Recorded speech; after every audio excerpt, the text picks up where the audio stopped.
Good evening. I'm Martha Raddatz from ABC News. And I'm Anderson Cooper from CNN. We want to welcome you to Washington University in St. Louis for the second presidential debate between Hillary Clinton and Donald Trump, sponsored by the Commission on Presidential Debates. Tonight's debate is a town hall format, which gives voters a chance to directly ask the candidates questions. Martha and I will ask follow-up questions, but the night really belongs to the people in this room and to people across the country who have submitted questions online. The people you see on this stage were chosen by the Gallup organization. They are all from the St. Louis area and told Gallup they haven't committed to a candidate. Each of them came here with questions they want to ask, and we saw those questions for the first time this morning. Anderson and I and our team from ABC and CNN are the only ones who have seen them. Both candidates will have 2 minutes to answer each audience and online question. We hope to get to as many questions as we can, so we've asked the audience here not to slow things down with any applause, except for now. Ladies and gentlemen, the Republican nominee for President, Donald J. Trump, and the Democratic nominee for President, Hillary Clinton.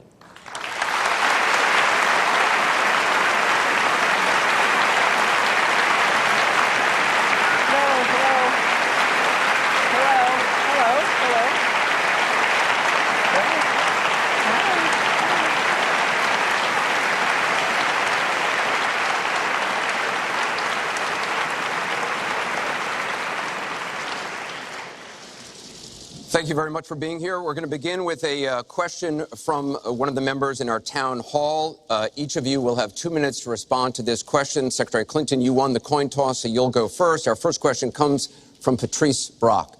Patrice? Thank you and good evening.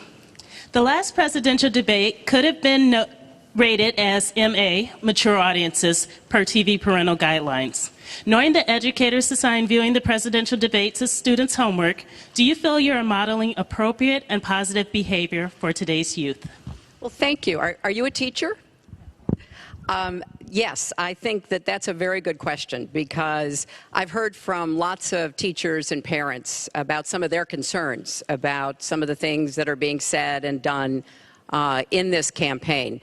And I think it is very important for us to make clear to our children that our country really is great because we're good. And we are going to respect one another, lift each other up. We are going to be looking for ways to celebrate our diversity. And we are going to try to reach out to every boy and girl, as well as every adult, to bring them in to working on behalf of our country. I have a very positive and optimistic view about what we can do together. That's why the slogan of my campaign is Stronger Together. Because I think if we work together, if we overcome the divisiveness that sometimes sets Americans against one another, and instead we make some big goals, and I've set forth some big goals, getting the economy to work for everyone, not just those at the top, making sure that we have the best education system from preschool through college and making it affordable, and so much else. If we set those goals and we go together to try to achieve them, there's nothing, in my opinion, that America can't do. So that's why I hope that we will come together in this campaign. Obviously, I'm hoping to earn your vote. I'm hoping to be elected in November, and I can promise you I will work with every American. I want to be the president for all Americans, regardless of your political beliefs, where you come from, what you look like, your religion. I want us to heal our country and bring it together, because that's, I think, the best way for us to get the future that our children and our grandchildren deserve. Secretary Clinton, thank you. Mr. Trump, you have 2 minutes. Well, I actually agree with that. I agree with everything she said. I began this campaign because I was so tired of seeing such foolish things happen to our country. This is a great country. This is a great land. I've gotten to know the people of the country over the last year and a half that I've been doing this as a politician. I cannot believe I'm saying that about myself, but I guess I have been a politician. And my whole concept was to make America great again. When I watch the deals being made, when I watch what's happening with some horrible things like Obamacare, where your health insurance and health care is going up by numbers that are astronomical, 68%, 59%, 71%.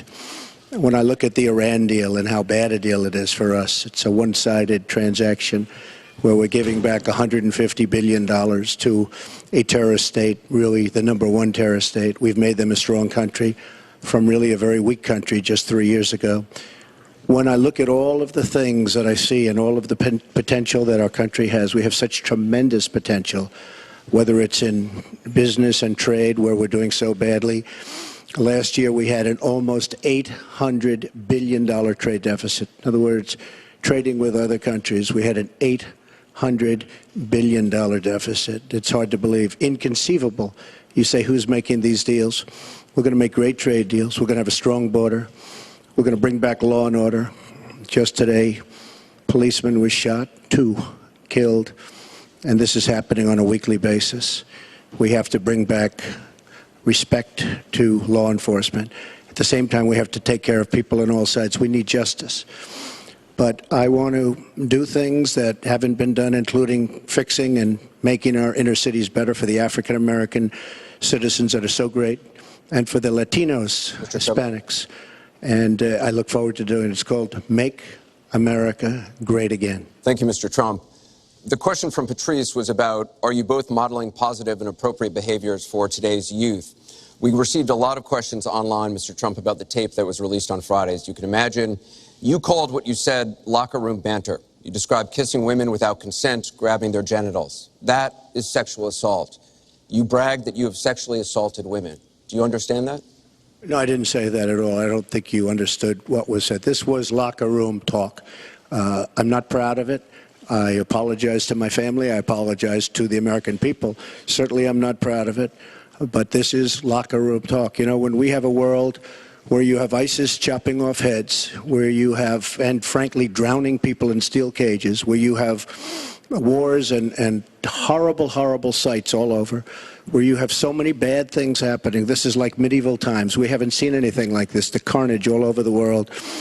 And they look and they see. Can you imagine the people that are, frankly, doing so well against us with ISIS? And they look at our country and they see what's going on. Yes, I'm very embarrassed by it. I hate it. But it's locker room talk, and it's one of those things. I will knock the hell out of ISIS. We're going to defeat ISIS. ISIS happened a number of years ago in a vacuum that was left because of bad judgment. And I will tell you, I will take care of ISIS. So, Mr. And Trump, we should get on to much more important things and much bigger things. Just for the record, though, are you saying that what you said on that bus 11 years ago, that you did not actually kiss women without consent or grope women without consent? I have great respect for women. Nobody has more respect for women than I do. So for the record, you're saying you never did that? I said things that, frankly, you hear these things I said. And I was embarrassed by it, but I have tremendous respect for women. Have you ever done those things? Women have respect for me. And I will tell you, no, I have not. And I will tell you that I'm going to make our country safe. We're going to have borders in our country, which we don't have now. People are pouring into our country, and they're coming in from the Middle East and other places. We're going to make America safe again. We're going to make America great again, but we're going to make America safe again. And we're going to make America wealthy again, because if you don't do that, it sounds harsh to say, but we have to build up the wealth of our nation. Right now, other nations are taking our jobs and they're taking our wealth. Thank you, Mr. And Trump. that's what I want to talk about. Secretary Clinton, do you want to respond? Well, like everyone else, I've spent a lot of time thinking over the last 48 hours about what we heard and saw. You know, with prior Republican nominees for president, I disagreed with them on politics, policies, principles, but I never questioned their fitness to serve. Donald Trump is different. I said starting back in June that he was not fit to be president and commander-in-chief. And many Republicans and independents have said the same thing.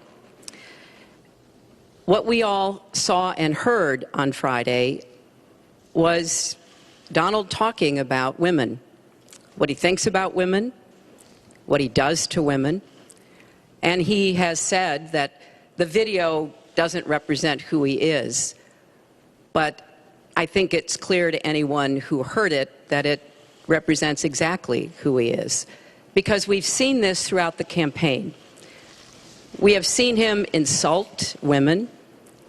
We've seen him rate women on their appearance, ranking them from 1 to 10.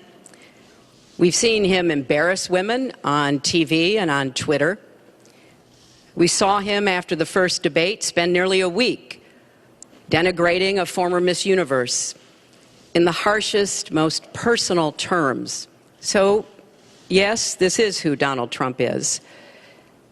But it's not only women, and it's not only this video that raises questions about his fitness to be our president, because he has also targeted immigrants, African Americans, Latinos, people with disabilities, POWs, Muslims, and so many others. So this is who Donald Trump is. And the question for us, the question our country must answer, is that this is not who we are. That's why, to go back to your question, I want to send a message, we all should, to every boy and girl, and indeed to the entire world, that America already is great, but we are great because we are good. And we will respect one another, and we will work with one another, and we will celebrate our diversity. These are very important values to me, because this is the America that I know and love. And I can pledge to you tonight that this is the America that I will serve if I'm so fortunate enough to become your president. And we want to get to some questions Well, from am I allowed online. to respond to that? I assume I am. Yes, you can respond to that. It's just words, folks. It's just words. Those words, I've been hearing them for many years. I heard them when they were running for the Senate in New York, where Hillary was going to bring back jobs to upstate New York, and she failed. I've heard them where Hillary is constantly talking about the inner cities of our country, which are a disaster, education-wise, job-wise, safety-wise, in every way possible. I'm going to help the African Americans. I'm going to help the Latinos, Hispanics. I am going to help the inner cities. She's done a terrible job for the African Americans. She wants their vote, and she does nothing, and then she comes back 4 years later. We saw that firsthand when she was a United States Senator. She campaigned where the primary part of her campaign. I want to get to audience questions and online questions. So she's allowed to do that, but I'm not allowed to respond. You're going to get to respond right now. That sounds fair. This tape is generating intense interest. In just 48 hours, it's become the single most talked about story of the entire 2016 election on Facebook, with millions and millions of people discussing it on the social network. As we said a moment ago, we do want to bring in questions from voters around the country via social media, and our first stays on this topic. Jeff from Ohio asks on Facebook, Trump says the campaign has changed him. When did that happen? So, Mr. Trump, let me add to that. When you walked off that bus at age 59, were you a different man, or did that behavior continue until just recently? And you have 2 minutes for this. As I told you, that was locker room talk. I'm not proud of it. I am a person who has great respect for people, for my family, for the people of this country, and certainly I'm not proud of it. But that was something that happened. If you look at Bill Clinton, far worse, mine are words and his was action. His was what he's done to women. There's never been anybody in the history of politics in this nation that's been so abusive to women.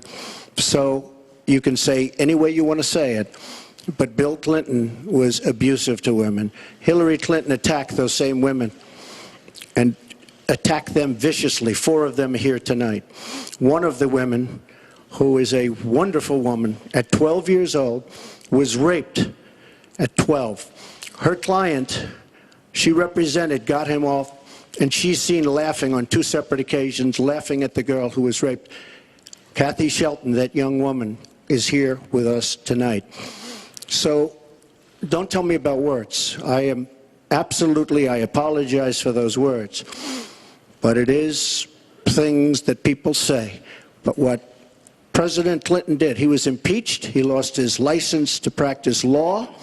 He had to pay an $850,000 fine to one of the women, Paula Jones, who's also here tonight. And I will tell you that when Hillary brings up a point like that, and she talks about words that I said 11 years ago, I think it's disgraceful, and I think she should be ashamed of herself, if you want to know the truth. Can we please hold the applause? Secretary Clinton, you have 2 minutes. Well, first, let me start by saying that so much of what he's just said is not right, but he gets to run his campaign any way he chooses. He gets to decide what he wants to talk about. Instead of answering people's questions, talking about our agenda, laying out the plans that we have that we think can make a better life and a better country, that's his choice. When I hear something like that, I am reminded of what my friend Michelle Obama advised us all. When they go low, you go high. And look, if this were just about one video, maybe what he's saying tonight would be understandable. But everyone can draw their own conclusions at this point about whether or not the man in the video or the man on the stage respects women. But he never apologizes for anything to anyone. He never apologized to Mr. and Mrs. Khan, the Gold Star family, whose son, Captain Khan, died in the line of duty in Iraq, and Donald insulted and attacked them for weeks over their religion. He never apologized to the distinguished federal judge who was born in Indiana. But Donald said he couldn't be trusted to be a judge because his parents were, quote, Mexican. He never apologized to the reporter that he mimicked and mocked on national television and our children were watching. And he never apologized for the racist lie that President Obama was not born in the United States of America. He owes the president an apology, he owes our country an apology, and he needs to take responsibility for his actions and his words. Well, you owe the president an apology because, as you know very well, your campaign, Sidney Blumenthal, he's another real winner that you have, and he's the one that got this started along with your campaign manager, and they were on television just 2 weeks ago. She was saying exactly that, so you really owe him an apology. You're the one that sent the pictures around your campaign, sent the pictures around with President Obama in a certain garb. That was long before I was ever involved, so you actually owe an apology. And number two, Michelle Obama, I've gotten to see the commercials that they did on you. And I've gotten to see some of the most vicious commercials I've ever seen of Michelle Obama talking about you, Hillary. So you talk about friend, go back and take a look at those commercials. A race where you lost, fair and square, unlike the Bernie Sanders race where you won, but not fair and square, in my opinion.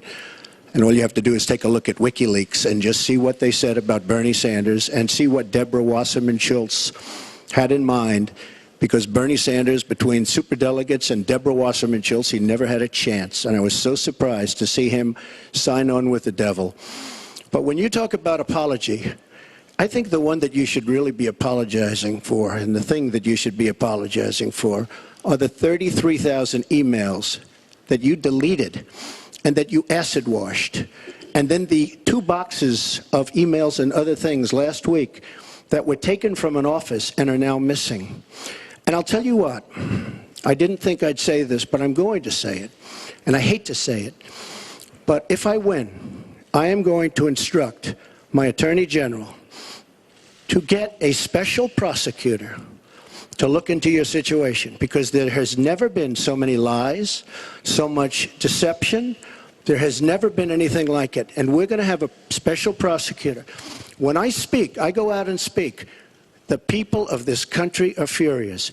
In my opinion, the people that have been long-term workers at the FBI are furious. There has never been anything like this where emails, and you get a subpoena, You get a subpoena, and after getting the subpoena, you delete 33,000 emails. And then you acid wash them, or bleach them, as you would say, a very expensive process.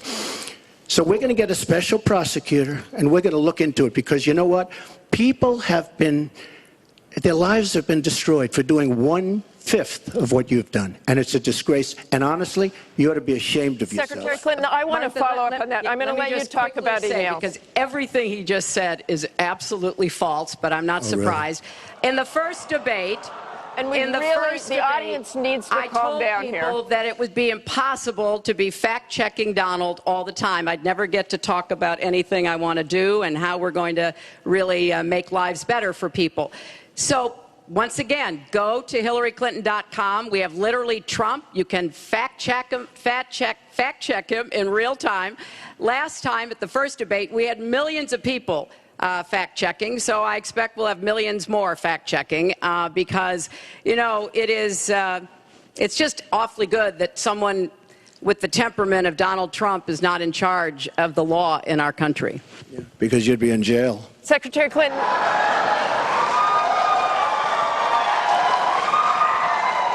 We want to remind the audience to please not talk out loud. Please do not applaud. You're just wasting time. And Secretary Clinton, I do want to follow up on emails. You've said your handling of your emails was a mistake. You disagreed with FBI Director James Comey, calling your handling of classified information, quote, extremely careless.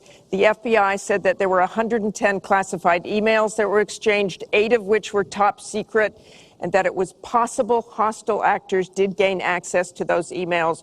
You don't call that extremely careless?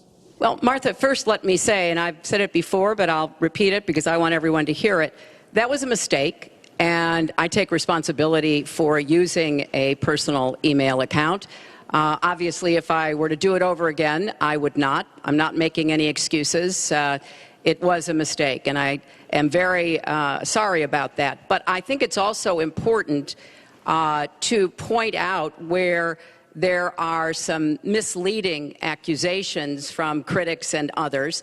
After a year-long investigation, there is no evidence that anyone hacked the server I was using, and there is no evidence that anyone can point to at all, anyone who says otherwise has no basis, that any classified material ended up in the wrong hands. I take classified materials very seriously, and always have. When I was on the Senate Armed Services Committee, I was privy to a lot of classified material. Obviously, as Secretary of State, I had some of the most important secrets that we possess, such as going after bin Laden. So I am very committed to taking classified information seriously, and as I said, there is no evidence that any classified information ended up in the wrong hands. Okay, we're going to move on. And yet, she didn't know the letter C on a document, right? She didn't even know what that letter meant. You know, it's amazing. I'm watching Hillary go over facts, and she's going after fact after fact, and she's lying again because she said what she did with emails was fine. You think it was fine to delete 33,000 emails? I don't think so. She said the 33,000 emails had to do with her daughter's wedding, number one, and a yoga class. Well, maybe we'll give 3 or 4 or 5 or something. 33,000 emails deleted. And now she's saying there wasn't anything wrong. And more importantly, that was after getting a subpoena. That wasn't before. That was after. She got it from the United States Congress. And I'll be honest, I am so disappointed in congressmen, including Republicans, for allowing this to happen. Our Justice Department, where her husband goes onto the back of an airplane for 39 minutes, talks to the Attorney General days before a ruling is going to be made on her case. But for you to say that there was nothing wrong with you deleting 39,000 emails, again, you should be ashamed of yourself. What you did, and this is after getting a subpoena from the United States Congress. We have to move on. Secretary Clinton, you can respond, and then we got to move on. We want to give the audience a chance here. In jail, let alone after getting a subpoena from the United States Congress. Secretary Clinton, you can respond, then we have to move on to an audience question. Look, It's just not true. And so please You go didn't to delete them? Allow her to respond, please. personal emails, not official. 33,000? Well, we turned over 35,000. So Oh, yeah. it was. What about the other 15,000? Please allow her to respond. She didn't talk while you talked. Yes, that's true. I didn't. Because you I have didn't nothing in to the say. first debate, and I'm going to try not to in this debate because I'd like to get to the questions that the people have brought here tonight to talk to us about. And get off this question. Okay, Donald, I know you're into big diversion tonight, anything to avoid talking about your campaign and the way it's exploding and the way Republicans are leaving you. But let's at least focus on some of the issues that people care about tonight. Let's get to their questions. We have a question here from Ken Karpowitz. He has a question about health care. Ken? I'd like to know, Anderson, why aren't you bringing up the emails? I'd like to know. Why aren't you We brought getting up to the bottom? emails. No, it hasn't. It hasn't. And it hasn't been finished at all. Ken Karpowitz has a question. It's nice to 1-on-3. Thank you. Affordable Care Act, known as Obamacare, it is not affordable. Premiums have gone up, deductibles have gone up, co-pays have gone up, prescriptions have gone up, and the coverage has gone down. What will you do to bring the costs down and make coverage better? That first one goes to Secretary Clinton because you started out the last one to the audience. If he wants to start, he can start. Go ahead, Hillary. No, go ahead, Donald. No, I'm a gentleman, Hillary. Go ahead. Secretary Clinton? Well, I think Donald was about to say he's going to solve it by repealing it and getting rid of the Affordable Care Act. And I'm going to fix it because I agree with you.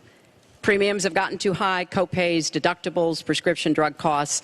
And I've laid out a series of actions that we can take to try to get those costs down.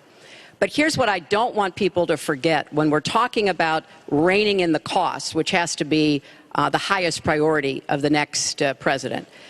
When the Affordable Care Act passed, it wasn't just that 20 million people got insurance who didn't have it before, but that in and of itself was a good thing. I meet these people all the time, and they tell me what a difference having that insurance meant to them and their families.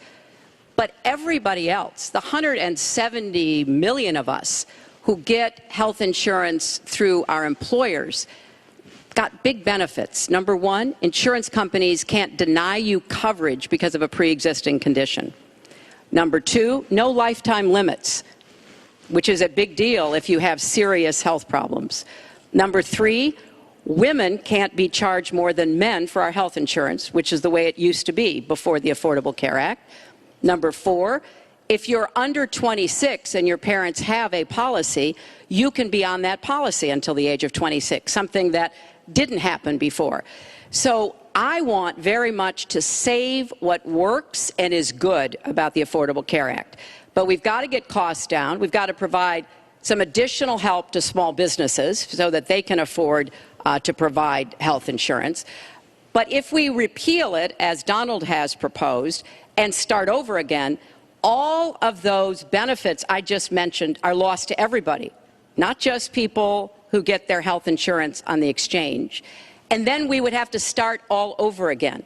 Right now, we are at 90% health insurance coverage. That's the highest we've ever been in our country. Secretary Clinton, so I want us to get to 100%, but get costs down and keep quality up. Mr. Trump, you have 2 minutes.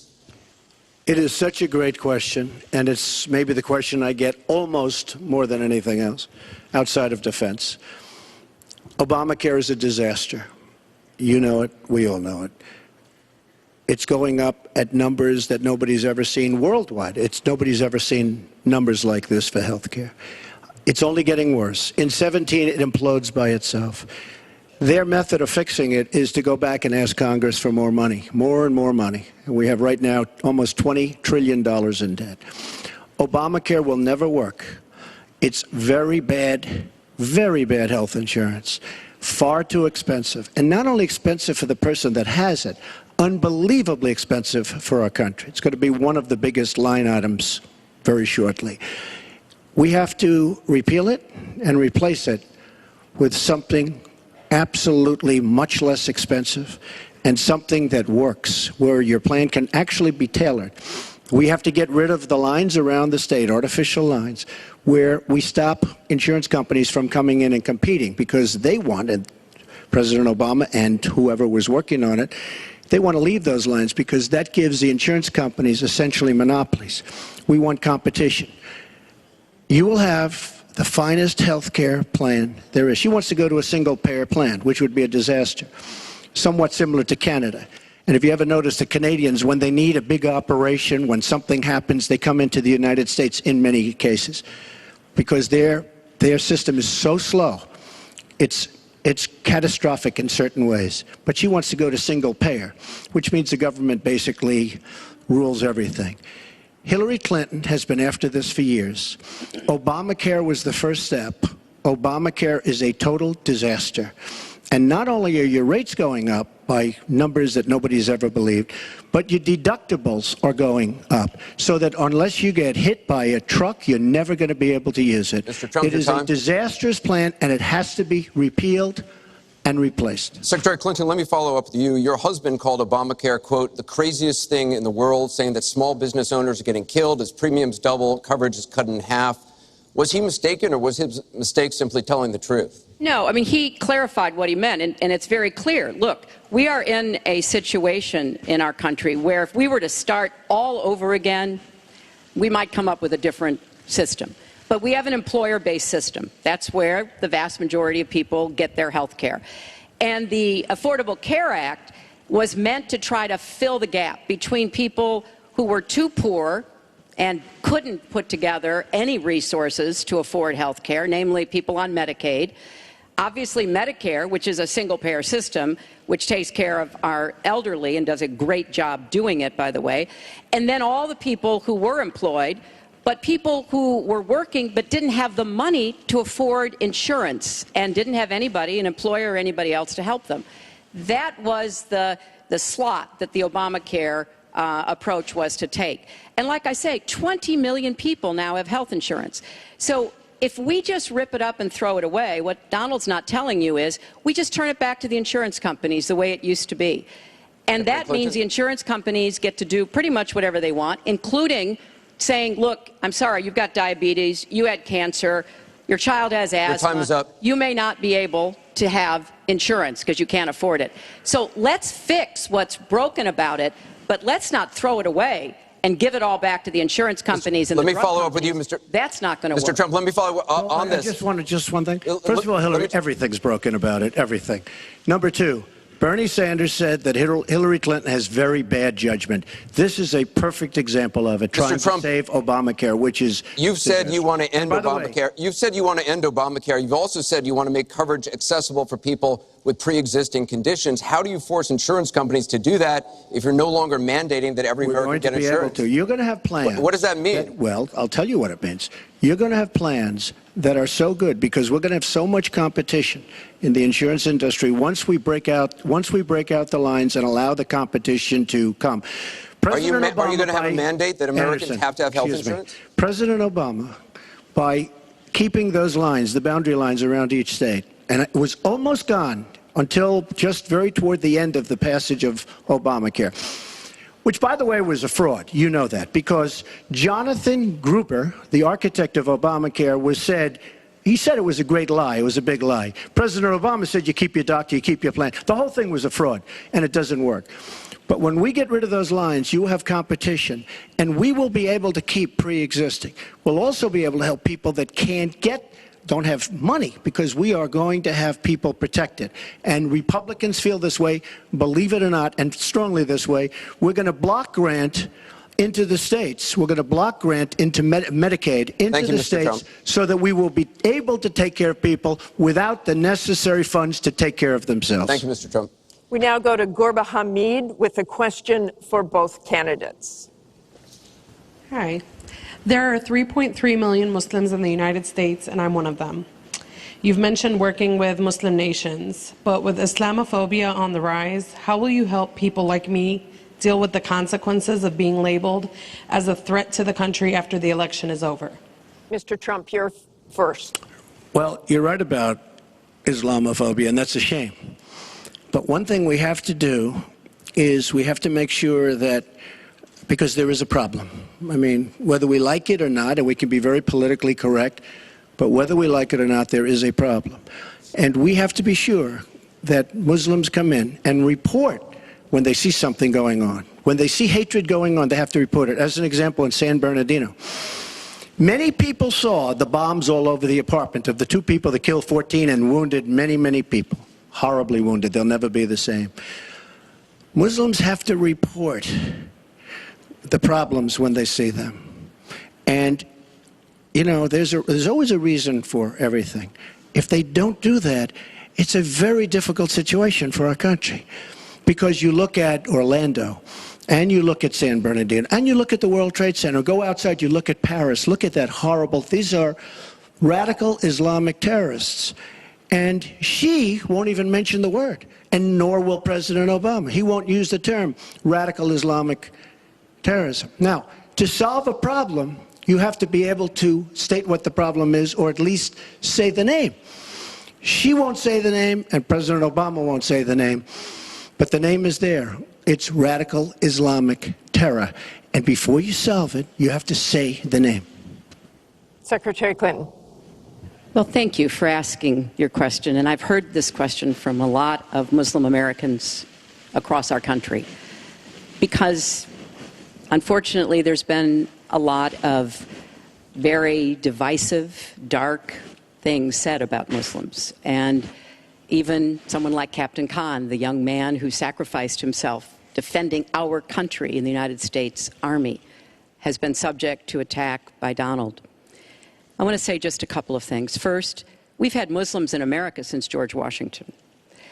And we've had many successful Muslims. We just lost a particularly well-known one with Muhammad Ali. My vision of America is an America where everyone has a place. If you're willing to work hard, you do your part, you contribute to the community. That's what America is. That's what we want America to be for our children and our grandchildren.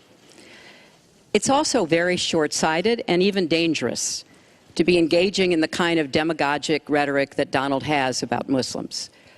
We need American Muslims to be part of our eyes and ears on our front lines. I've worked with a lot of different Muslim groups around America.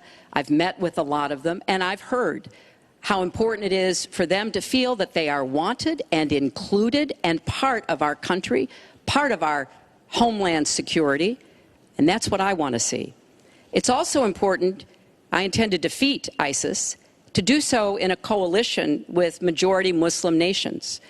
Right now, a lot of those nations are hearing what Donald says and wondering, why should we cooperate with the Americans? And this is a gift to ISIS and the terrorists, violent jihadist terrorists. We are not at war with Islam. And it is a mistake, and it plays into the hands of the terrorists to act as though we are. So I want a country where citizens like you and your family are just as welcome as anyone else. Thank you, Secretary Clinton. Mr. Trump, in December, you said this: Donald J. Trump is calling for a total and complete shutdown of Muslims entering the United States until our country's representatives can figure out what the hell is going on. We have no choice. We have no choice. Your running mate said this week that the Muslim ban is no longer your position. Is that correct? And if it is, was it a mistake to have a religious test? First of all, Captain Khan is an American hero. And if I were president at that time, he would be alive today. Because unlike her, who voted for the war without knowing what she was doing, I would not have had our people in Iraq. Iraq was a disaster. So he would have been alive today.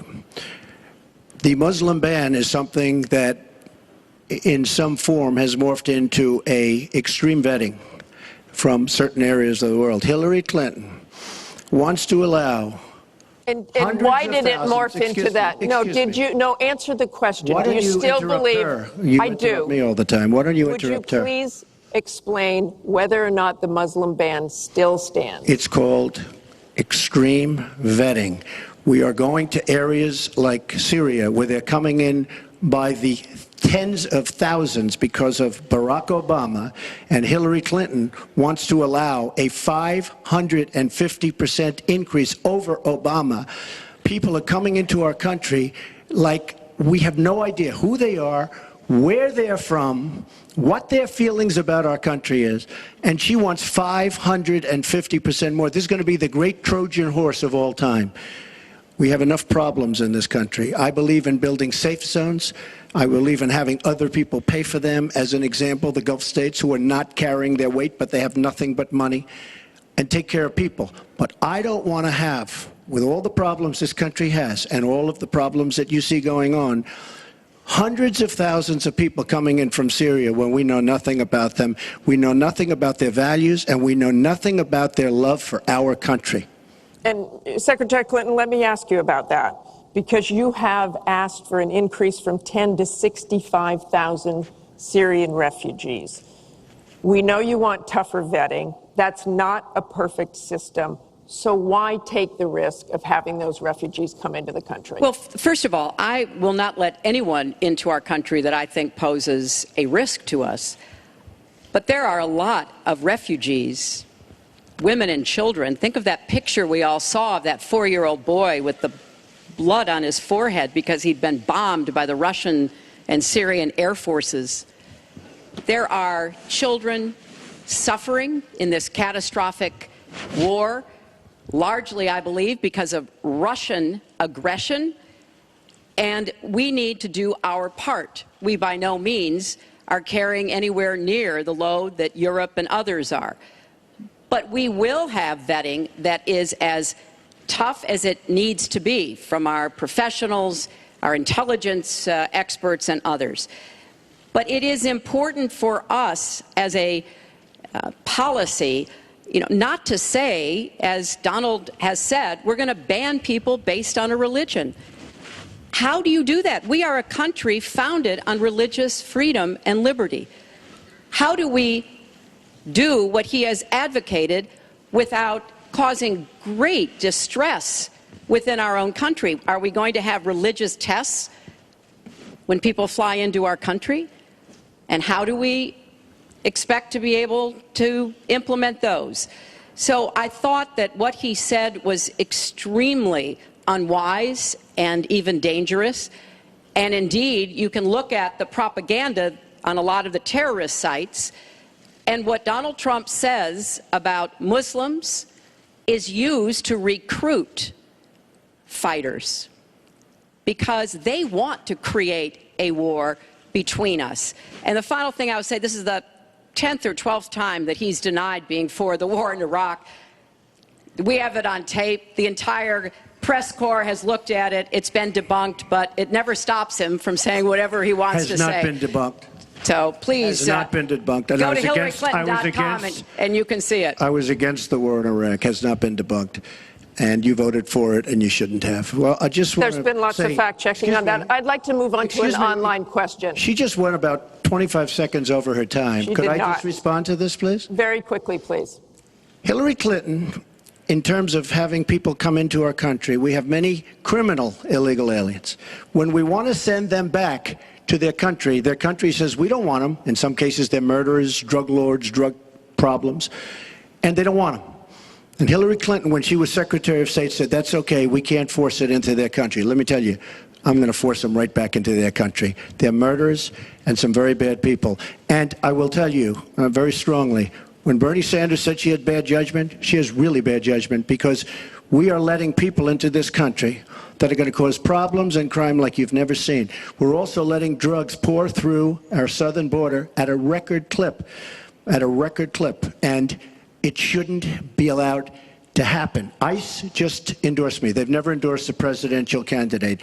The Border Patrol agents, 16,500, just recently endorsed me. And they endorsed me because I understand the border. She doesn't. She wants amnesty for everybody. Come right in, come right over. It's a horrible thing she's doing. She's got bad judgment, and honestly, so bad that she should never be president of the United States. That I can tell you. Thank you, Mr. Trump. I want to move on. This next question comes from the public through the Bipartisan Open Debate Coalition's online forum, where Americans submitted questions that generated millions of votes. This question involves WikiLeaks' release of purported excerpts of Secretary Clinton's paid speeches, which she has refused to release, and one line in particular in which you, Secretary Clinton, purportedly say you need both a public and private position on certain issues. So, two from Virginia asks, is it okay for politicians to be two-faced? Is it acceptable for a politician to have a private stance on issues? Secretary Clinton, well, your 2 minutes. Right. As I recall, that was something I said about Abraham Lincoln after having seen the wonderful Steven Spielberg movie called Lincoln. It was a master class watching President Lincoln get the Congress to approve the 13th Amendment. It was principled and it was strategic. And I was making the point that it is hard sometimes to get the Congress to do what you want to do, and you have to keep working at it. And yes, President Lincoln was trying to convince some people. He used some arguments. Convincing other people, he used other arguments. That was a great, I thought, a great display of presidential leadership. But, you know, let's talk about what's really going on here, Martha, because our intelligence community just came out and said in the last few days that the Kremlin, meaning Putin and the Russian government, are directing the attacks, the hacking on American accounts to influence our election. And WikiLeaks is part of that, as are other sites where the Russians hack information. We don't even know if it's accurate information, and then they put it out. We have never in the history of our country been in a situation where an adversary, a foreign power, is working so hard to influence the outcome of the election. And believe me, they're not doing it to get me elected. They're doing it to try to influence the election for Donald Trump. Now, maybe because he has praised Putin, maybe because he says he agrees with a lot of what Putin wants to do, maybe because he wants to do business in Moscow. I don't know the reasons. But we deserve answers, and we should demand that Donald release all of his tax returns so that people can see what are the entanglements and the financial relationships we're going to get to that later. He has Secretary with Clinton, Russians and you're out other of time. foreign powers. Well, I think I should Mr. respond Trump. because it's so ridiculous. Look, now she's blaming, she got caught in a total lie. Her papers went out to all her friends at the banks, Goldman Sachs and everybody else, and she said things, WikiLeaks, that just came out, and she lied. Now she's blaming the lie on the late, great Abraham Lincoln. That's one that I haven't. Okay, Honest Abe never lied. That's the good thing. That's the big difference between Abraham Lincoln and you. That's a big, big difference. We're talking about some difference. But as far as other elements of what she was saying, I don't know, Putin. I think it would be great if we got along with Russia because we could fight ISIS together, as an example, but I don't know Putin. But I notice anytime anything wrong happens, they like to say, the Russians. She doesn't know if it's the Russians doing the hacking. Maybe there is no hacking, but they always blame Russia. And the reason they blame Russia is because they think they're trying to tarnish me with Russia. I know nothing about Russia. I know about Russia, but I know nothing about the inner workings of Russia. I don't deal there. I have no businesses there. I have no loans from Russia. I have a very, very great balance sheet, so great that when I did the old post office on Pennsylvania Avenue, the United States government, because of my balance sheet, which they actually know very well, chose me to do the old post office between the White House and Congress, chose me to do the old post office. One of the primary things, in fact, perhaps the primary thing, was balance sheet. But I have no loans with Russia. You could go to the United States government and they would probably tell you that because they know my sheet very well in order to get that development I had to have. Now, the taxes are a very simple thing. As soon as I have, first of all, I pay hundreds of millions of dollars in taxes. Many of our friends took bigger deductions. Warren Buffett took a massive deduction. Soros, who's a friend of hers, took a massive deduction. Many of the people that are giving her all this money that she can do many more commercials than me took massive deductions. I pay hundreds of millions of dollars in taxes. But as soon as my routine audit's finished, I'll release my returns. I'll be very proud to. Thank you, Mr. Trump. We're going to turn actually to the topic of taxes. We have a question from Spencer Moss. Spencer? Good evening. My question is, what specific tax provisions will you change to ensure the wealthiest Americans pay their fair share in taxes? Mr. Trump, you have 2 minutes. Well, one thing I do is get rid of carried interest. One of the greatest provisions for people like me, to be honest with you. I give up a lot when I run because I knock out the tax code. And she could have done this years ago, by the way. She was a United States senator. She complains that Donald Trump took advantage of the tax code. Well, why didn't she change it? Why didn't you change it when you were a senator? The reason you didn't is that all your friends take the same advantage that I do. And I do. You have provisions in the tax code that, frankly, we could change. But you wouldn't change it because all of these people give you the money so you can take negative ads on Donald Trump. And I say that about a lot of things. You know, I've heard Hillary complaining about so many different things over the years. Oh, we should have done this. But she's been there for 30 years. She's been doing this stuff. She never changed, and she never will change. She never will change. We're getting rid of carried interest provisions. I'm lowering taxes, actually, because I think it's so important for corporations, because we have corporations leaving, massive corporations and little ones. Little ones can't form. We're getting rid of regulations, which goes hand in hand with the lowering of the taxes. But we're bringing the tax rate down from 35% to 15%. We're cutting taxes for the middle class, and I will tell you, we are cutting them big league for the middle class. And I will tell you, Hillary Clinton is raising your taxes, folks. You can look at me. She's raising your taxes really high. And what that's going to do is a disaster for the country. But she is raising your taxes, and I'm lowering your taxes. That in itself is a big difference. We are going to be thriving again. We have no growth in this country. There's no growth. If China has a GDP of 7%, it's like a national catastrophe. We're down at 1%. And that's like no growth. And we're going lower, in my opinion. And a lot of it has to do with the fact that our taxes are so high, just about the highest in the world. And I'm bringing them down to one of the lower in the world. And I think it's so important, one of the most important things we can do. But she is raising everybody's taxes massively. Secretary Clinton, you have 2 minutes. The question was, what specific tax provisions will you change to ensure the wealthiest Americans pay their fair share of taxes? Well, everything you've heard just now from Donald is not true. I'm sorry I have to keep saying this, but he lives in an alternative reality. And it is sort of amusing to hear somebody who hasn't paid federal income taxes in maybe 20 years talking about what he's going to do. But I'll tell you what he's going to do. His plan will give the wealthy and corporations the biggest tax cuts they've ever had, more than the Bush tax cuts by at least a factor of 2. Donald always takes care of Donald and people like Donald, and this would be a massive gift. And indeed, the way that he talks about his tax cuts would end up raising taxes on middle-class families, millions of middle-class families. Now, here's what I want to do. I have said nobody who makes less than $250,000 a year, and that's the vast majority of Americans, as you know, will have their taxes raised, because I think we've got to go where the money is, and the money is with people who've taken advantage of every single break in the tax code. And yes, when I was a senator, I did vote to close corporate loopholes. I voted to close, I think, one of the loopholes he took advantage of when he claimed $1 billion loss that enabled him to avoid paying taxes. I want to have a tax on people who are making $1 million. It's called the Buffett rule. Yes, Warren Buffett is the one who's gone out and said somebody like him should not be paying a lower tax rate than his secretary.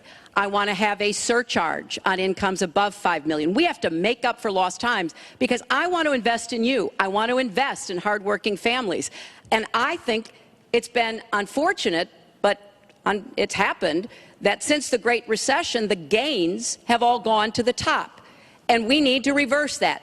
People like Donald, who paid 0 in taxes, 0 for our vets, 0 for our military, 0 for health and education. That is wrong. Thank you, and we're Secretary. going to make sure that nobody, no corporation and no individual can get away without paying his fair share to support our country. Mr. Trump, I want to give you the chance to respond. I just want to tell our viewers what she's referring to. In the last month, taxes were the #1 issue on Facebook for the first time in the campaign. The New York Times published 3 pages of your 1995 tax returns. They show you claimed a $916 million loss, which means you could have avoided paying personal federal income taxes for years. You've said you pay state taxes, employee taxes, real estate taxes, property taxes. You have not answered, though, a simple question. Did you use that $916 million loss to avoid paying personal federal income taxes for years? Of course I do. Of course I do. And so do all of her donors, or most of her donors. I know many of her donors. Her donors took massive tax write-offs. So have you not paid personal federal income tax? A lot of my write-off was depreciation and other things that Hillary, as a senator, allowed. And she'll always allow it because the people that give her all this money, they want it. That's why.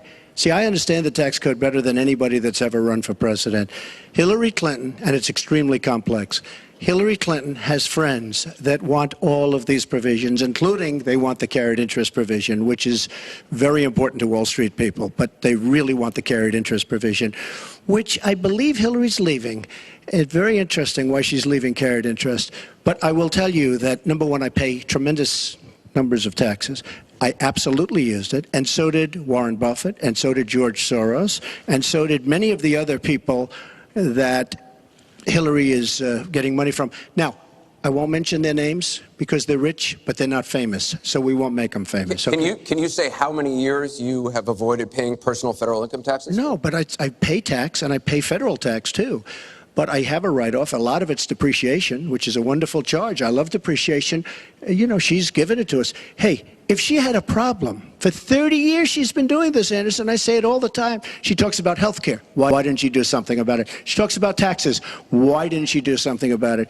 She doesn't do anything about anything other than talk. With her, it's all talk and no action. In the past, and again, Bernie Sanders, it's really bad judgment. She has made bad judgment not only on taxes, she's made bad judgments on Libya, on Syria, on Iraq.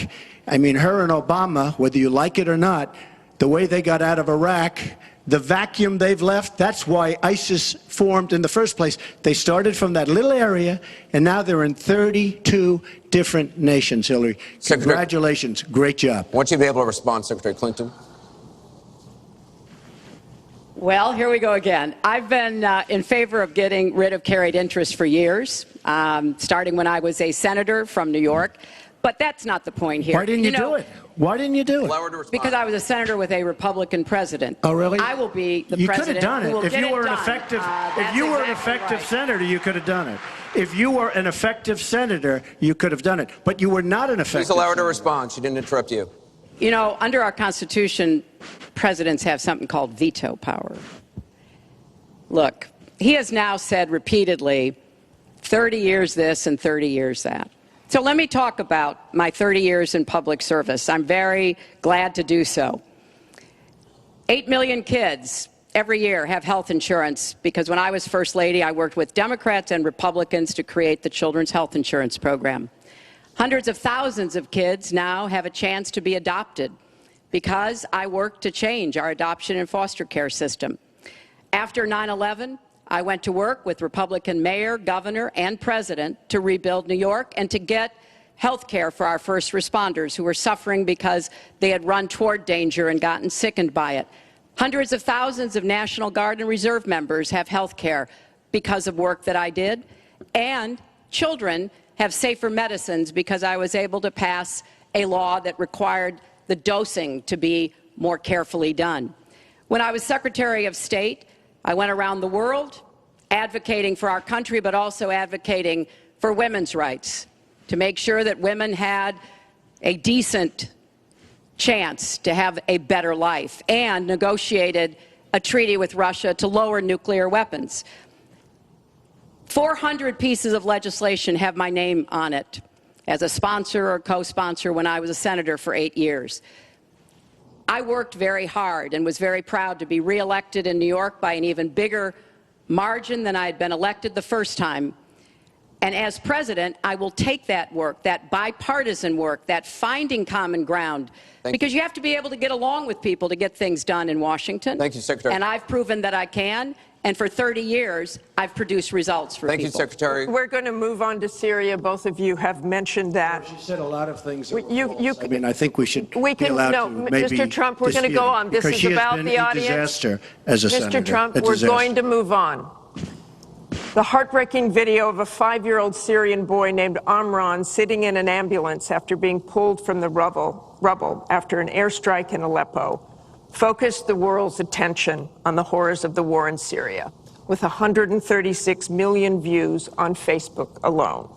But there are much worse images coming out of Aleppo every day now, where in the past few weeks alone, 400 people have been killed, at least 100 of them children. Just days ago, the State Department called for a war crimes investigation of the Syrian regime of Bashar al-Assad and its ally, Russia, for their bombardment of Aleppo. So this next question comes from social media through Facebook. Diane from Pennsylvania asks, if you were president, what would you do about Syria and the humanitarian crisis in Aleppo? Isn't it a lot like the Holocaust when the U.S. waited too long before we helped? Secretary Clinton, we will begin with your 2 minutes. Well, the situation in Syria is catastrophic. And every day that goes by, we see the results of the regime by Assad in partnership with the Iranians on the ground, the Russians in the air, bombarding places, in particular Aleppo, where there are hundreds of thousands of people, probably about 250,000 still left.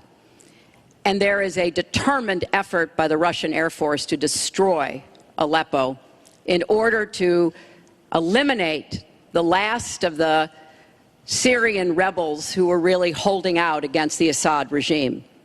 Russia hasn't paid any attention to ISIS. They're interested in keeping Assad in power. So when I was Secretary of State, advocated, and I advocate today, a no-fly zone and safe zones. We need some leverage with the Russians because they're not going to come to the negotiating table for a diplomatic resolution unless there is some leverage over them. And we have to work more closely with our partners and allies on the ground. But I want to emphasize that what is at stake here is the ambitions and the aggressiveness of Russia. Russia has decided that it's all in Syria, and they've also decided who they want to see become president of the United States, too, and it's not me. I've stood up to Russia. I've taken on Putin and others, and I would do that as president. I think wherever we can cooperate with Russia, that's fine, and I did as Secretary of State. That's how we got a treaty reducing nuclear weapons. It's how we got the sanctions on Iran that put a lid on the Iranian nuclear program without firing a single shot. So I would go to the negotiating table with more leverage than we have now. But I do support the effort to investigate for crimes, war crimes, committed by the Syrians and the Russians and try to hold them accountable. Thank you, Secretary Clinton. First of all, Mr. she Trump. was there as Secretary of State with the so-called line in the sand, which... No, I wasn't. I was gone. I hate to interrupt you, but you at were in some contact, point, excuse me. At some point, we need to you do were in some total fact-checking contact here. with the White House. And perhaps, sadly, Obama probably still listened to you. I don't think he'd be listening very much anymore. Obama draws the line in the sand. It was laughed at all over the world what happened. Now, with that being said, she talks tough against Russia. But our nuclear program has fallen way behind, and they've gone wild with their nuclear program. Not good. Our government shouldn't have allowed that to happen. Russia is new in terms of nuclear. We are old, we're tired, we're exhausted in terms of nuclear. A very bad thing. Now, she talks tough. She talks really tough against Putin and against Assad. She talks in favor of the rebels. She doesn't even know who the rebels are. You know, every time we take rebels, whether it's in Iraq or anywhere else, we're arming people. And you know what happens? They end up being worse than the people. Look at what she did in Libya with Gaddafi. Gaddafi's out. It's a mess. And by the way, ISIS has a good chunk of their oil. I'm sure you probably have heard that. It was a disaster. Because the fact is, almost everything she's done in foreign policy has been a mistake, and it's been a disaster. But if you look at Russia, just take a look at Russia, And look at what they did this week, where I agree she wasn't there, but possibly she's consulted. We sign a peace treaty. Everyone's all excited. Well, what Russia did with Assad, and by the way, with Iran, who you made very powerful with the dumbest deal perhaps I've ever seen in the history of deal-making, the Iran deal with $150 billion, with the $1.7 billion in cash, which is enough cash to fill up this room. But look at that deal. Iran now and Russia are now against us. So she wants to fight. She wants to fight for rebels. There's only one problem. You don't even know who the rebels are. Mr. Trump, So Mr. what's Trump, the your purpose? 2 minutes and one is thing I have up. to say, Your 2 minutes I don't is like up. Assad at all, but Assad is killing ISIS. Russia is killing ISIS, and Iran is killing ISIS. And those three have now lined up because of our weak foreign policy. Mr. Trump, let me repeat the question. If you were president, what would you do about Syria and the humanitarian crisis in Aleppo? And I want to remind you what your running mate said.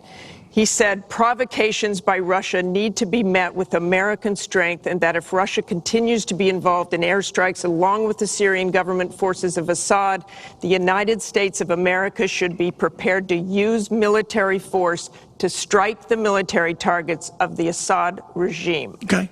He and I haven't spoken, and I disagree. I disagree. You disagree with your running I think we have to mate. knock out ISIS. Right now, Syria is fighting ISIS. We have people that want to fight both at the same time. But Syria is no longer Syria. Syria is Russia, and it's Iran, who she made strong, and Kerry and Obama made into a very powerful nation and a very rich nation very, very quickly, very, very quickly. I believe we have to get ISIS. We have to worry about ISIS before we can get too much more involved. She had a chance to do something with Syria. They had a chance, and that was the line. What do you think And will she happen if Aleppo falls? I think Aleppo is a disaster humanitarian-wise. What do you think will happen if it falls? I think that it basically has fallen, okay? It basically has fallen. Let me tell you something. You take a look at Mosul. The biggest problem I have with the stupidity of our foreign policy. We have Mosul. They think a lot of the ISIS leaders are in Mosul. So we have announcements coming out of Washington and coming out of Iraq. We will be attacking Mosul in 3 weeks or 4 weeks. Well, all of these bad leaders from ISIS are leaving Mosul. Why can't they do it quietly? Why can't they do the attack, make it a sneak attack, and after the attack is made, inform the American public that we've knocked out the leaders, we've had a tremendous success. People leave.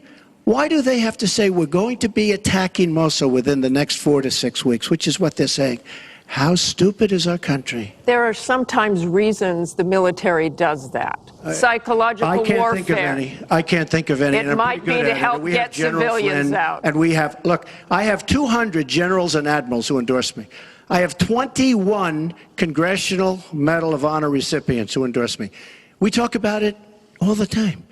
They understand. Why can't they do something secretively where they go in and they knock out the leadership? Why would these people stay there? I've been reading now Tell for me weeks. what your Martha, I've been strategy reading now is. for weeks about Mosul, that it's the harbor of where, between Raqqa and Mosul. This is where they think the ISIS leaders are. Why would they be staying? They're not staying there anymore. They're gone.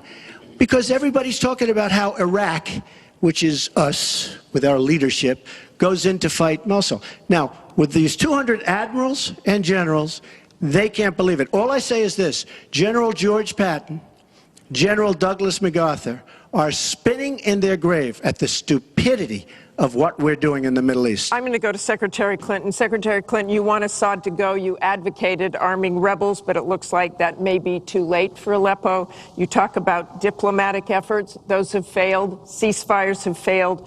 Would you introduce the threat of U.S. military force beyond a no-fly zone against the Assad regime to back up diplomacy? I would not use American ground forces in Syria. I think that would be a very serious mistake. I don't think American troops should be holding territory, which is what they would have to do as an occupying force. I don't think that is a smart strategy. I do think the use of special forces, which we're using, the use of enablers and trainers in Iraq, which has had some positive effects, are very much in our interests. And so I do support what is happening. But what would you do differently than President Obama is doing? Martha, I hope that by the time everything. I hope by the time I am president that we will have pushed ISIS out of Iraq. I do think that there is a good chance that we can take Mosul. And, you know, Donald says he knows more about ISIS than the generals. No, he doesn't. There are a lot of very important planning going on, and some of it is to signal to the Sunnis in the area, as well as Kurdish Peshmerga fighters, that we all need to be in this, and that takes a lot of planning and preparation. I would go after Baghdadi. I would specifically target Baghdadi because I think our targeting of al-Qaeda leaders, and I was involved in a lot of those operations, highly classified ones, made a difference. So I think that could help. I would also consider arming the Kurds. The Kurds have been our best partners in Syria as well as Iraq. And I know there's a lot of concern about that in some circles, but I think they should have the equipment they need so that Kurdish and Arab fighters on the ground are the principal way that we take Raqqa after pushing ISIS out of Iraq. Thank you very much. We're going to You know, move it's on. funny, she went over a minute over, and you don't stop her. When I go 1 second over, it's like You a had big deal. many answers. It's really very We've interesting. got a question over here from James Carter. Mr. Carter?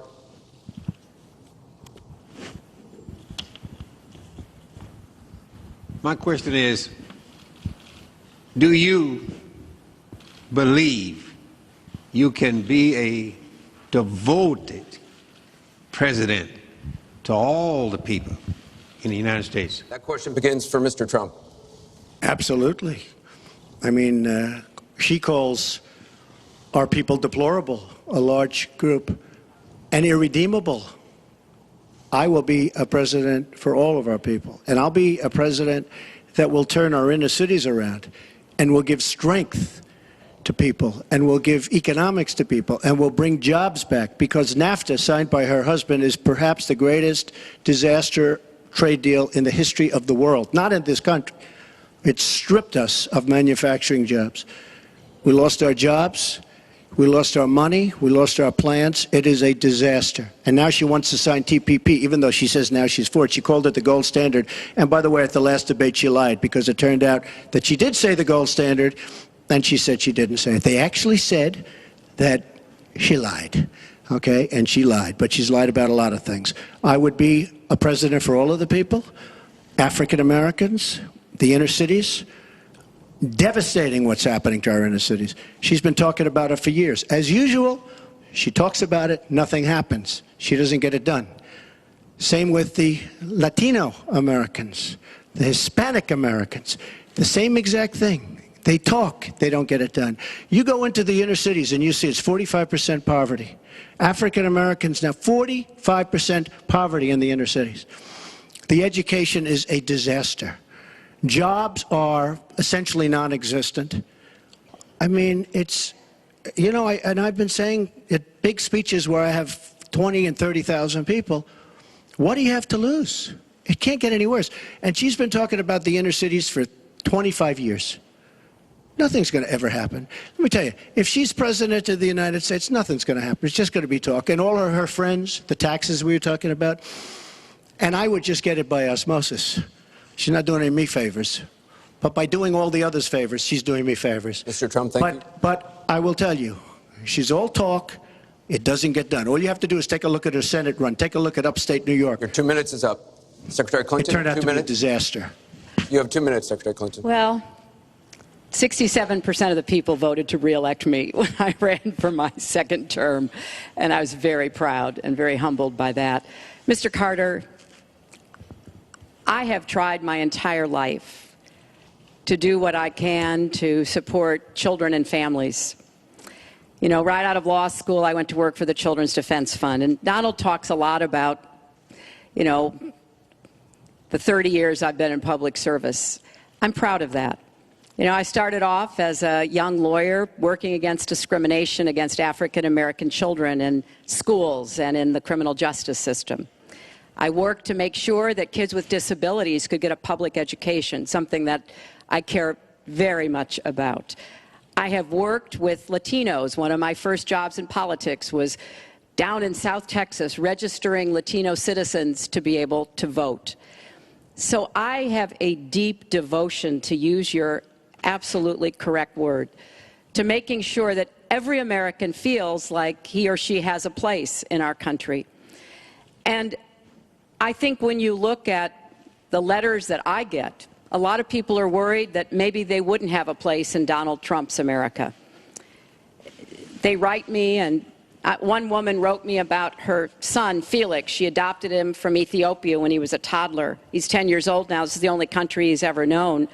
And he listens to Donald on TV, and he said to his mother one day, "Will he send me back to Ethiopia if he gets elected?" You know, children listen to what is being said, to go back to the very, very first question. And there's a lot of fear that, in fact, teachers and parents are calling it the Trump effect. Bullying is up. A lot of people are feeling, uneasy. A lot of kids are expressing their concerns. So first and foremost, I will do everything I can to reach out to everybody, Secretary Democrats, Clinton. Republicans, independents, people across our country. If you don't vote for me, I still want to be your president. Your 2 I want to minutes be is the up. best president I can be for every American. Secretary Clinton, your 2 minutes is up. I want to follow up on something that Donald Trump actually said to you, a comment you made last month. You said that half of Donald Trump's supporters are, quote, deplorables, racist, sexist, homophobic, xenophobic, Islamophobic. You later said you regretted saying half. You didn't express regret for using the term deplorables. To Mr. Carter's question, how can you unite a country if you've written off tens of millions of Americans? Well, within hours, I said that I was sorry about the way I talked about that, because my argument is not with his supporters. It's with him and with the hateful and divisive campaign that he has run, and the inciting of violence at his rallies, and the very brutal kinds of comments about not just women, but all Americans, all kinds of Americans. And what he has said about African Americans and Latinos, about Muslims, about POWs, about immigrants, about people with disabilities, he's never apologized for. And so I do think that a lot of the tone and tenor that he has said, I'm proud of the campaign that Bernie Sanders and I ran. We ran a campaign based on issues, not insults, and he is supporting me 100%. Thank you. Because we talked about what we wanted to do. We might have had some differences, and we had a lot of debates. Thank you, Secretary. But we believed that we could make the country better, and I was proud of that. I'm going to give you a minute, 20 seconds. We have a divided nation.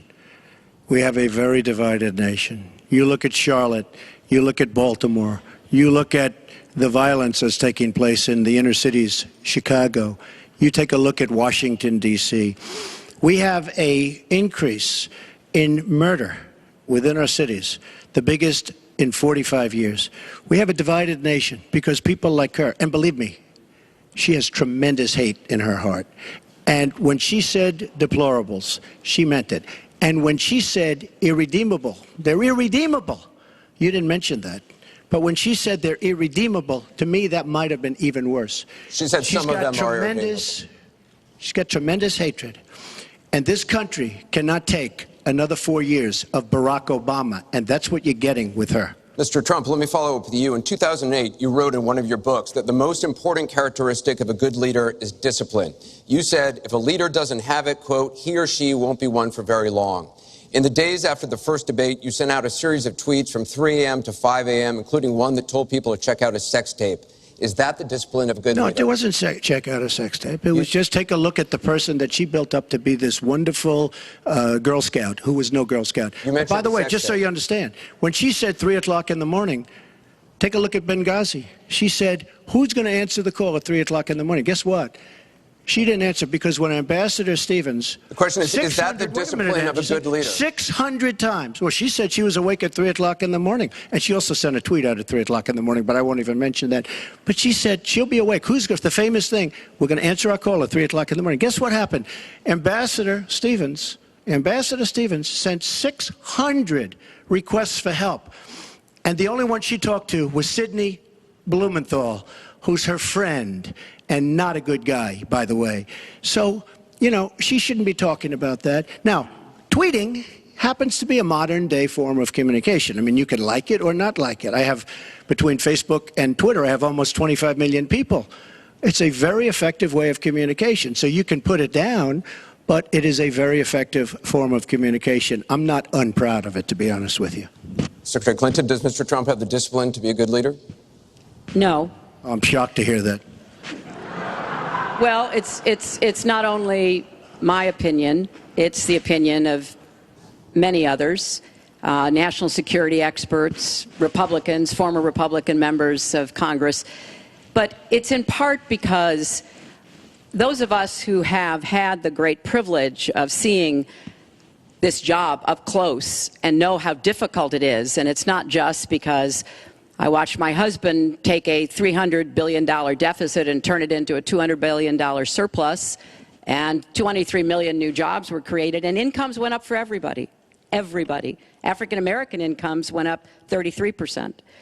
And it's not just because I worked with George W. Bush after 9/11. And I was very proud that when I told him what the city needed, what we needed to recover, he said, "You've got it," and he never wavered. He stuck with me. And I have worked, and I admire President Obama. He inherited the worst financial crisis since the Great Depression. That was a terrible time for our country. We have to move along. 9 million people Secretary lost their Clinton, jobs, we have to... 5 million homes were lost, Secretary and Clinton, we're $13 moving trillion in family wealth was wiped out. We are back on the right track. He would send us back into recession with his tax plans. Secretary Clinton, we are moving to an audience question. We're almost out of time. We have another. Mr. Trump, we're moving to an audience question. It is, our country Mr. Trump, has the Secretary slowest growth, Clinton, we and want to get jobs to are a the disaster. audience. Thank you very much, both of you. We have another audience question. Beth Miller has a question for both candidates. Good evening.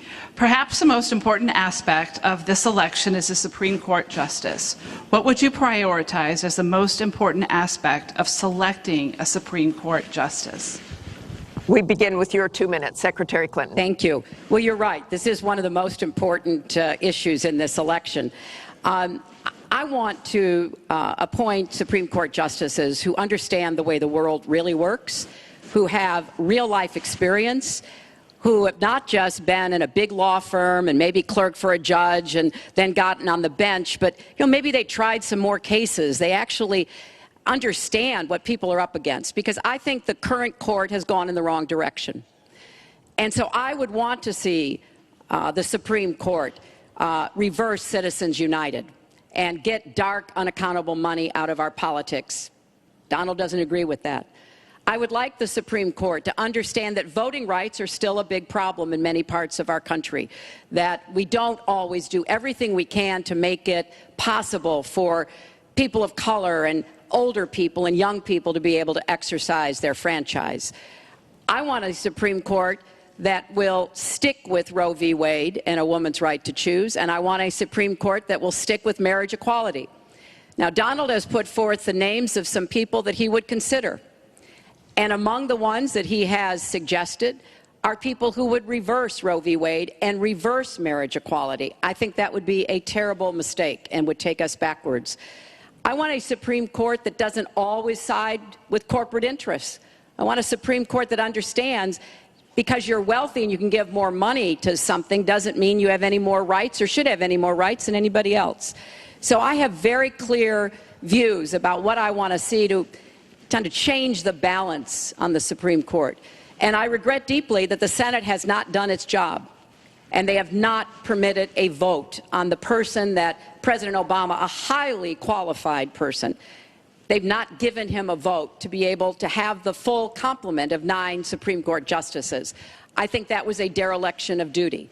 I hope that they will see their way to doing it, but if I am so fortunate enough as to be president, I will immediately move to make sure that we fill that. We have 9 justices Secretary and they Clinton. get to work on behalf of our people. Thank you. You're out of time, Mr. Trump.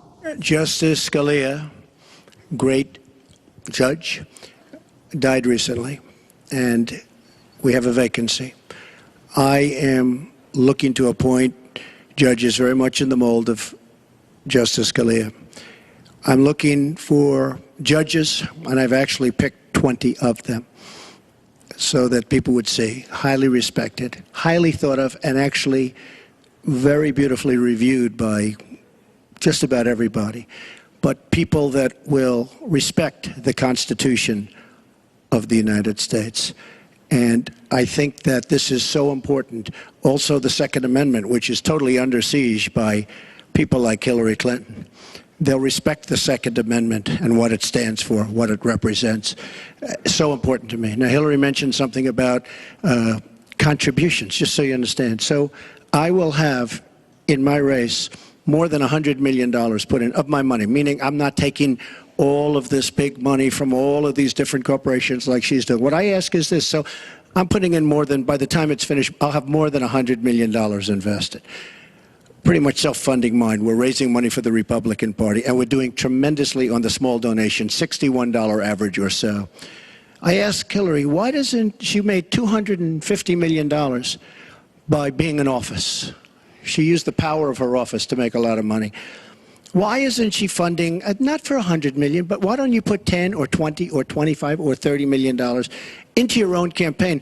It's $30 million less for special interests that will tell you exactly what to do.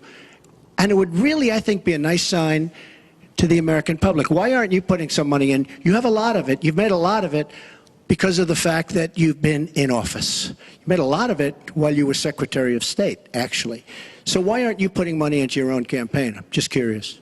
Well, thank you very much. Thank you. We're going to get on to one more question. The question was about the Supreme Court, and I just want to quickly say, very quickly, I respect the Second Amendment, but I believe there should be comprehensive background checks, and we should close the gun show loophole and close the online loophole. We have one more question, as many Mrs. lives Clinton, as we possibly can. We have one more question from Ken Bone about energy policy. Ken? What steps will your energy policy take to meet our energy needs, while at the same time remaining environmentally friendly and minimizing job loss for fossil power plant workers? Mr. Trump, 2 minutes. Absolutely. I think it's such a great question because energy is under siege by the Obama administration, under absolute siege. The EPA, Environmental Protection Agency, is killing these energy companies. And foreign companies are now coming in, buying so many of our different plants, and then rejiggering the plant so that they can take care of their oil. We are killing, absolutely killing, our energy business in this country. Now, I'm all for alternative forms of energy, including wind, including solar, etc. But we need much more than wind and solar. And you look at our miners. Hillary Clinton wants to put all the miners out of business. There is a thing called clean coal. Coal will last for 1,000 years in this country. Now we have natural gas and so many other things because of technology. We have unbelievable, we have found over the last 7 years, we have found tremendous wealth right under our feet. So good, especially when you have 20 trillion in debt. I will bring our energy companies back. They'll be able to compete. They'll make money. They'll pay off our national debt. They'll pay off our tremendous budget deficits, which are tremendous. But we are putting our energy companies out of business. We have to bring back our workers. You take a look at what's happening to steel and the cost of steel, and China dumping vast amounts of steel all over the United States, which essentially is killing our steel workers and our steel companies. We have to guard our energy companies. We have to make it possible. The EPA is so restrictive that they are putting our energy companies out of business. And all you have to do is go to a great place like West Virginia or places like Ohio, which is phenomenal, or places like Pennsylvania, and you see what they're doing to the people, miners and others in the energy business. It's a disgrace. Your time is up. Thank you, sir. It's an absolute disgrace. And actually, Secretary Clinton, 2 minutes. Well, that was very interesting. First of all, China is illegally dumping steel in the United States, and Donald Trump is buying it to build his buildings, putting steel workers and American steel plants out of business. That's something that I fought against as a senator, and that I would have a trade prosecutor to make sure that we don't get taken advantage of by China on steel or anything else. You know, because it sounds like you're in the business or you're aware of people in the business. You know that we are now, for the first time ever, energy independent. We are not dependent upon the Middle East, but the Middle East still controls a lot of the prices. So the price of oil has been way down, and that has had a damaging effect on a lot of the oil companies, right? We are, however, producing a lot of natural gas, which serves as a bridge to more renewable fuels, and I think that's an important transition. We've got to remain energy independent. It gives us much more power and freedom than to be worried about what goes on in the Middle East. We have enough worries over there without having to worry about that. So I have a comprehensive energy policy, but it really does include fighting climate change because I think that is a serious problem. And I support moving toward more clean, renewable energy as quickly as we can because I think we can be the 21st century clean energy superpower and create millions of new jobs and businesses. But I also want to be sure that we don't leave people behind. That's why I'm the only candidate from the very beginning of this campaign who had a plan to help us revitalize coal country because those coal miners and their fathers and their grandfathers, they dug that coal out. A lot of them lost their lives, they were injured, but they turned the lights on and they powered our factories. I don't want to walk away from them, so we've got to do something for them. But the price of coal is down worldwide. So we have to look at this comprehensively, and that's exactly what I have proposed. I hope you will go to HillaryClinton.com and look at my entire policy. One more audience question. We've sneaked in one more question, and it comes from Carl Becker. Good evening. My question to both of you is, regardless of the current rhetoric, would either of you name one positive thing that you respect in one another?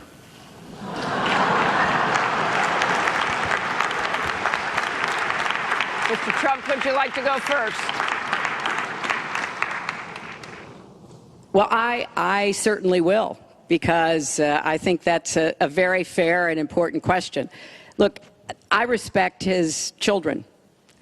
His children are incredibly able and devoted, and I think that says a lot about Donald. I don't agree with nearly anything else he says or does, but I do respect that, and I think that is something that as a mother and a grandmother is very important to me. So I believe that this election has become in part so conflict-oriented, so intense, because there's a lot at stake. This is not an ordinary time, and this is not an ordinary election. We are going to be choosing a president who will set policy for not just 4 or 8 years, but because of some of the important decisions we have to make here at home and around the world, from the Supreme Court to energy and so much else. And so there is a lot at stake. It's one of the most consequential elections that we've had. And that's why I've tried to put forth specific policies and plans, trying to get it off of the personal and put it on to what it is I want to do as president.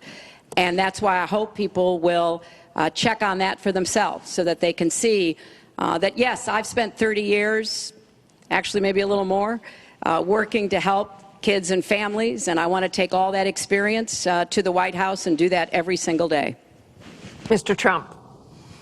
Well, I consider her statement about my children to be a very nice compliment. I don't know if it was meant to be a compliment, but it is a great. I'm very proud of my children, and they've done a wonderful job, and they've been wonderful, wonderful kids. So I consider that a compliment. I will say this about Hillary. She doesn't quit. She doesn't give up. I respect that. I tell it like it is. She's a fighter. I disagree with much of what she's fighting for. I do disagree with her judgment in many cases. But she does fight hard, and she doesn't quit, and she doesn't give up. And I consider that to be a very good trait. Thanks to both of you.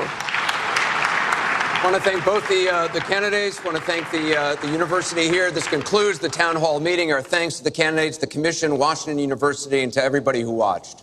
Please tune in on October 19th for the final presidential debate that will take place at the University of Nevada, Las Vegas. Good night, everyone.